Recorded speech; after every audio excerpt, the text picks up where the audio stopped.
Hi friends, welcome to English Mithra and welcome to FAQ session. ഇന്നത്തെ സെഷനിൽ നിങ്ങൾ നമ്മുടെ കോമൻറ്റ് സെക്ഷനിൽ ചോദിച്ചിരിക്കുന്ന കുറച്ച് വാലിഡ് ആയിട്ടുള്ള ഡൗട്ട്സ് എടുത്തിട്ട് അതിൻ്റെ ആൻസേഴ്സ് ആണ് ഞങ്ങൾ ഷെയർ ചെയ്യാൻ പോകുന്നത്. അപ്പോൾ നമുക്ക് തുടങ്ങിയാലോ? ഫസ്റ്റ് ക്വസ്റ്റ്യൻ ഞാൻ ചോദിക്കാം. Will there be a meeting today? Will there have a meeting today? ഇത് തമ്മിലുള്ള വ്യത്യാസം എന്താണ്? തമ്മിൽ വ്യത്യാസമൊന്നുമില്ല, ഒരെണ്ണം തെറ്റും ഒരെണ്ണം ശരിയാണ്.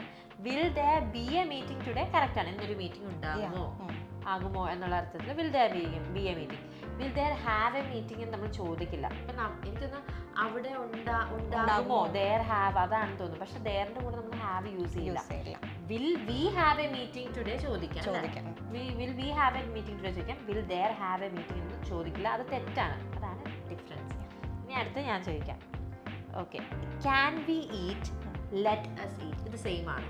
ഇത് സെയിം അല്ല actually. Because can we eat എന്ന് പറയുമ്പോൾ ഒരു ക്വസ്റ്റ്യൻ ആണ്. നമുക്ക് കഴിക്കാൻ കഴിയുമോ ആ ഒരു മീനിങ് ഒക്കെ വരും. ലെറ്റ് അസ് ഈറ്റ് എന്ന് പറഞ്ഞാൽ നമ്മൾ ഒരുമിച്ച് എല്ലാവരും പോകുമ്പോൾ ചോദിക്കാം കഴിക്കാം, നമുക്ക് കഴിക്കാം എന്നുള്ളൊരു ആ ഒരു ഡിഫറൻസ് ഉണ്ട്. ചോദ്യം ഉത്തരം മറുപടി പറയാം. സെയിം അല്ല, ക്വസ്റ്റ്യനും ഒരു സ്റ്റേറ്റ്മെന്റും. ഓക്കെ, അടുത്ത് എന്നോട് ചോദിക്കുന്നത് I have been waiting for you for 2 hours ആണോ അല്ലെങ്കിൽ since 2 hours ആണോ എന്നുള്ളത്. I have been waiting for you for 2 hours ആണ്. കാരണം നമ്മൾ മണിക്കൂറിന്റെ കാര്യം പറയുമ്പോൾ നമ്മൾ 4 ആണ് യൂസ് ചെയ്യുന്നത്. കാരണം എക്സാക്ട് ടൈം അല്ലല്ലോ, അത് മണിക്കൂറുകളല്ലേ. I have been waiting for you for hours എന്ന് പറയാം. for 2 hours, for 3 hours, for days, for 7 days, for a few days, അങ്ങനെയൊക്കെ നമുക്ക് പറയാം. പക്ഷേ നമ്മൾ എക്സാക്ട് ടൈം പറയുമ്പം സിൻസ് ആണ് യൂസ് ചെയ്യുന്നത്. ഉദാഹരണം നമ്മൾ പറയത്തില്ലേ, ഇന്നലെ തൊട്ട് ഞാൻ നിനക്ക് വേണ്ടി വെയിറ്റ് ചെയ്യണം. I have been waiting for you since yesterday, since Monday, since 1942, അല്ലെങ്കിൽ സിൻസ് ഒക്ടോബർ മാസം. എക്സാക്ട് സമയം പറയുമ്പോൾ പിന്നെ സിൻസ് 9 o'clock ടൈം ഒക്കെ പറയുമ്പോഴാണ് നമ്മൾ സിൻസ് യൂസ് ചെയ്യുന്നത്. അല്ലാതെ ഏകദേശ സമയം പറയുമ്പോൾ ഇത്ര ഡ്യൂറേഷൻ്റെ കാര്യം പറയുമ്പോൾ നമ്മൾ 4 ആണ് യൂസ് ചെയ്യുക. ഓക്കെ, ഇനി അടുത്ത് ഞാനല്ലേ ചോദിക്കണ്ടേ? What if we go home, ഇതിന്റെ അർത്ഥം എന്താണെന്നാണ് ചോദിച്ചിരിക്കുന്നത്. എനിക്ക് തോന്നുന്നു ആരോ പുള്ളിക്കാരനോട് ചോദിച്ചു, അല്ലെങ്കിൽ എവിടെയെങ്കിലും മൂവിയിലോ കണ്ടിട്ട് ചോദിക്കാണ്. നമ്മള് വീട്ടിൽ പോയാലോ എന്നുള്ളൊരു മീനിങ് തന്നെ. What if we go home, അതൊരു സിറ്റുവേഷൻ അനുസരിച്ച് ചോദിക്കുന്നു. വീട്ടിൽ പോയാലോ, വീട്ടിൽ പോയെങ്കിലോ എന്നുള്ള അർത്ഥത്തിൽ പോയാലോ എന്നുള്ളത്. നമ്മൾ വീട്ടിൽ ഇപ്പൊ പോയാൽ എന്താ പ്രശ്നം എന്നുള്ളത് what if we go home എന്നുള്ള അർത്ഥത്തിൽ നമുക്ക് യൂസ് ചെയ്യാം. സിറ്റുവേഷൻ അങ്ങനെ ഒരു സിറ്റുവേഷൻ അല്ല. എനിക്കൊന്ന് പുള്ളി എവിടെയോ കേട്ടിട്ട് ആ യൂസേജ് അങ്ങനെ നമ്മൾ യൂസ് ചെയ്യാറില്ലല്ലോ. അത് കേട്ടതുകൊണ്ട് ചോദിച്ചിരിക്കുന്ന ഡൗട്ടാണെന്ന് തോന്നുന്നു. അർത്ഥം ഇതാണ്, നമുക്ക് വീട്ടിലേക്ക് പോയാലോ, നമുക്ക് വീട്ടിൽ പോയാൽ എന്താ പ്രശ്നം എന്നുള്ള അർത്ഥത്തിലൊക്കെ നമ്മൾ യൂസ് ചെയ്യുന്ന ഒരു ഫ്രേസാണ്.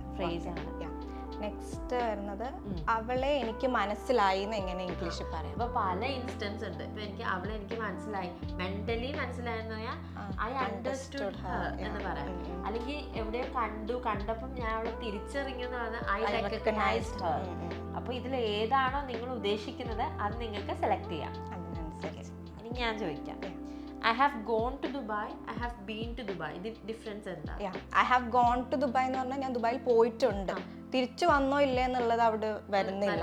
പക്ഷെ I have been to Dubai എന്ന് പറയുമ്പോൾ ഞാൻ ദുബായി പോയി തിരിച്ചു വന്നു എന്നുള്ളൊരു meaning.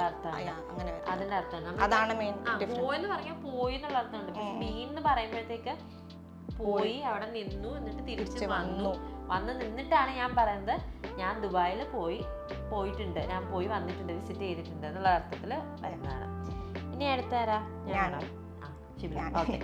Did you complete your work എന്നുള്ളതിന്റെ ആൻസർ എങ്ങനെ, മറുപടി എങ്ങനെ? നമുക്ക് പല രീതിയിൽ മറുപടി പറയാം. I completed my work, അല്ലെങ്കിൽ I did my work. I didn't complete. I have completed my work, അല്ലെങ്കിൽ I haven't completed my work yet. അങ്ങനെ പല മറുപടികളും നമുക്ക് കൊടുക്കാവുന്നതാണ്. ഓക്കെ, ഇനി അടുത്തത് എന്താ? ഞാനല്ലേ ചോദിക്കണ്ടേ? I will reach office on time, I shall reach office on time. ഇത് തമ്മിലുള്ള വ്യത്യാസം എന്താ? രണ്ടും കറക്റ്റ് ആണ്. ബിക്കോസ് നമുക്ക് ഐന്റെ കൂടെ ഷാൽ യൂസ് ചെയ്യാം, വിൽ യൂസ് ചെയ്യാം. ഇത് രണ്ടും കറക്റ്റ് ആണ്. പിന്നെ ഷാൽ എന്ന് പറഞ്ഞാൽ കുറച്ച് ഓൾഡ് യൂസ് ചെയ്യും. ഇപ്പൊ നമ്മൾ കൂടുതലായിട്ട് യൂസ് ചെയ്യുന്നത് വില്ലാണ്. കുറേ മീൻസ് നമ്മളിപ്പോ പഴയ ഈ ഷെർലക് ഹോംസ് അല്ലല്ലോ, ഷേക്സ്പിയറിന്റെ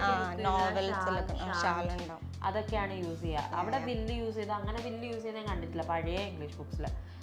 പിന്നെ ഇപ്പോഴും ആൾക്കാർ യൂസ് ചെയ്യുന്നുണ്ട്, എസ്പെഷ്യലി ഈ ഒഫീഷ്യൽ ആയിട്ടുള്ള സംസാരത്തിലും കോൺവെർസേഷനിലും ഒക്കെ സംസാരിക്കും. പിന്നെ കുറച്ച് അതോറിറ്റി ഉള്ള ആളുകൾ സംസാരിക്കുമ്പോഴും ഇപ്പം പ്രൈം മിനിസ്റ്റർ, പ്രസിഡന്റ് അങ്ങനെയുള്ളവരുടെയൊക്കെ കോൺഫറൻസിൽ കുറച്ച് പൊളൈറ്റ് ആയിട്ടുള്ള യൂസേജ് വരുമ്പോൾ യൂസ് ചെയ്യാറുണ്ട്. പക്ഷെ രണ്ട് സെയിം ആണ് കേട്ടോ, അർത്ഥം സെയിം ആണ്. ഇനി അടുത്ത ക്വസ്റ്റ്യൻ ആണ്, സർപ്രൈസ് ആൻഡ് സസ്പെൻസ് തമ്മിലുള്ള വ്യത്യാസം. നല്ല ഇൻട്രസ്റ്റിംഗ് ക്വസ്റ്റ്യൻ. സർപ്രൈസ് എന്ന് പറയുമ്പോൾ ഒരു സംഭവം നടന്നതിന് ശേഷമുള്ള നമ്മുടെ റിയാക്ഷനാണ്. നമ്മളെ അത്ഭുതപ്പെടുത്തുന്ന രീതിയിൽ എന്തെങ്കിലും നടന്നു, അത് നടന്നതിന് ശേഷമാണ് നമ്മൾ അത്ഭുതപ്പെടുന്നത്. നടക്കുന്നതിന് മുന്നേ നമ്മൾ അയ്യോ അത്ഭുതപ്പെടാറില്ലല്ലോ.